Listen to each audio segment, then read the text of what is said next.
আমরা আমাদের বাচ্চাগুলোর পাঠাতে পারতেছি না, অসুস্থতায় আছি, সামনে ঈদ, আমরা কি করবো সেটাও আমরা আপনাদের বিবেচনা আনি, ব্যাংকের লেনদেনটা স্বাভাবিক করেন। তৃতীয়টা যেটা যেটা আমাদের মনে করেন যে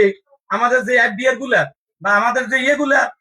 এমডি বিবিএস যেগুলো আছে যেগুলো মেয়াদ উত্তীর্ণ হয়ে গেছে সেটা আপনারা আবার রিনিউ করেন, এবং আমাদের যেটা নিয়ে যেটা সেজন্য আমরা আপনার মাধ্যমে বাংলাদেশ গভর্নরকে, আমি লাকসা আমির আবুল বাসার ভাই এবং আমাদের জনপ্রতিনিধি সবার পক্ষ থেকে আপনাকে একটা স্মারকলিপি আমাদের মানতে